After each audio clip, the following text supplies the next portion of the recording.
Jesus rewards ministry 40வது நாளாக கர்த்தரின் வெகுமதிகள். முதலாவதாக, கர்த்தருக்கு சங்கீதத்திலிருந்து ஸ்தோத்திரங்கள். எங்கள் மாம்சத்தை நம்பிக்கையோடே தங்கியிருக்கச் செய்பவரே உமக்கு ஸ்தோத்திரம்.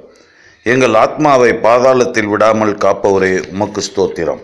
உம்முடைய பரிசுத்தவானின் அழிவை காண விடாமல் செய்பவரே உமக்கு ஸ்தோத்திரம். ஜீவ மார்க்கத்தை எங்களுக்கு தெரியப்படுத்துபவரே உமக்கு ஸ்தோத்திரம். உம்முடைய சமூகத்தில் பரிபூர்ண ஆனந்தம் உடையவரே உமக்கு ஸ்தோத்திரம். இரண்டாவதாக, கர்த்தரின் நீதிமொழிக்காக நன்றிகள். பரியாசக்காரனுக்கு தண்டனைகளும் மூடருடைய முதுகுக்கு அடிகளும் ஆயத்தமாய் இருக்கிறது என்று எச்சரித்தவரே உமக்கு நன்றி. ஐஸ்வர்யவானும் தரித்திரனும் ஒருவரை ஒருவர் சந்திக்கிறார்கள். அவர்கள் அனைவரையும் உண்டாக்கினவர் கர்த்தர் என்று தெளிவுபடுத்தினீரே உமக்கு நன்றி. விவேகி ஆபத்தை கண்டு மறைந்து கொள்கிறான், பேதைகள் நெடுக போய் தண்டிக்கப்படுகிறார்கள் என்று விவரித்தீரே உமக்கு நன்றி. ஐஸ்வர்யவான் தரித்திரனை ஆளுகிறான், கடன் வாங்கினவன் கடன் கொடுத்தவனுக்கு அடிமை என்று புரிய செய்தீரே உமக்கு நன்றி. பரியாசக்காரனை துரத்திவிடு, அப்பொழுது வாது நீங்கும், விரோதமும் அவமானமும் ஒளியும் என்றீரே உமக்கு நன்றி. மூன்றாவதாக, பழைய ஏற்பாடு புதிய ஏற்பாட்டின் தொடர்ச்சி. பழைய ஏற்பாட்டின் ஆதியாகமத்தில் 31ஆம் அதிகாரத்தின்படி யாக்கோபின் தேவன் நம் தேவன் லாபானை எச்சரித்தது போல நமக்கு எதிரிகளாக வருகிறவர்களுக்கும் எச்சரிப்பு உண்டு. எச்சரிப்பை மீறும் பொழுது தண்டனைகளும் உண்டு. ஆனால் நமக்காக தேவன் நமது எதிரிகளிடம் பேசுவதற்கு நாம் அவரின் நினைவாகவும் சொல் செயல் எல்லாவற்றிலும் தேவனை அடையாளம் காட்டுபவர்களாகவும் இருக்க வேண்டும். யாக்கோபின் உண்மையான உழைப்பையும் தான் செய்ய வேண்டுமென்று எதிர்பார்ப்பதை விட அதிகமாக செய்ததை கவனிக்க முடிகிறது. எந்த வேலையை செய்தாலும் மனம் உவந்து முழு கவனத்துடன் மற்றவர்கள் எதிர்பார்ப்பதை விட அதிகமான கருத்தோடு செய்ய வேண்டும். ஈசாக்கின் பயபக்திக்குரியவர் மேல் ஆணையிட்ட யாக்கோபு அடிக்கடி தேவனை பற்றி பேசுவதை பார்க்கிறோம். நாமும் நமது வாழ்க்கையில் எவ்வாறெல்லாம் எப்பொழுது எப்படி கர்த்தரை குறித்து பேசலாம் என்ற வாய்ப்பினை எதிர்நோக்கி இருக்க வேண்டும். 32ஆம் அதிகாரத்தின்படி யாக்கோபு பிரயாணம் பண்ணுகையில் தேவதூதர்கள் அவரை சந்தித்தார்கள்.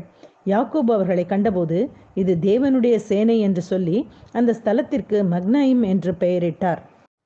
புதிய ஏற்பாட்டில் மத்தேயு 9ஆம் அதிகாரத்தில் அப்பொழுது இயேசு படகில் ஏறி இக்கரைப்பட்டு தம்முடைய பட்டணத்திற்கு வந்தார். அங்கே படுக்கையிலே கிடந்த ஒரு திமிர்வாதக்காரனை அவரிடத்தில் கொண்டு வந்தார்கள். இயேசு அவர்களுடைய விசுவாசத்தை கண்டு திமிர்வாதக்காரனை நோக்கி, மகனே, திடன்கொள், உன் பாவங்கள் உனக்கு மன்னிக்கப்பட்டது என்றார். அப்பொழுது வேத பாரகரில் சிலர், இவன் தேவதூஷணம் சொல்லுகிறான் என்று தங்கள் உள்ளத்தில் சொல்லிக் கொண்டார்கள். இயேசு அவர்கள் நினைவுகளை அறிந்து, நீங்கள் உங்கள் இருதயங்களில் பொல்லாதவைகளை சிந்திக்கிறதென்ன? உன் பாவங்கள் மன்னிக்கப்பட்டது என்று சொல்வதோ எழுந்து நடவென்று சொல்வதோ எது எளிது?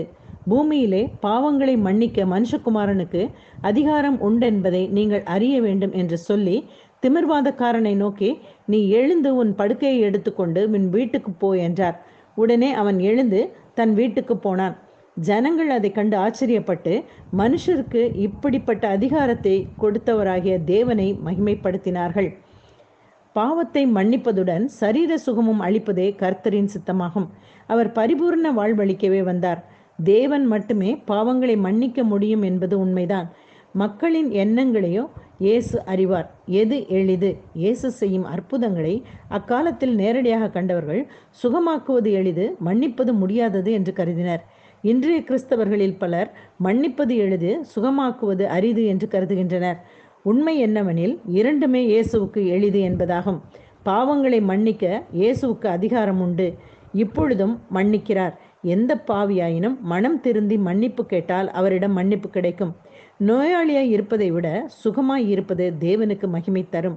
எனவே தேவனின் அற்புதத்தை பெற்றுக்கொள்ளும் மனிதர்களாக நாளை திரும்பவும் தொடர்வோம். நன்றி.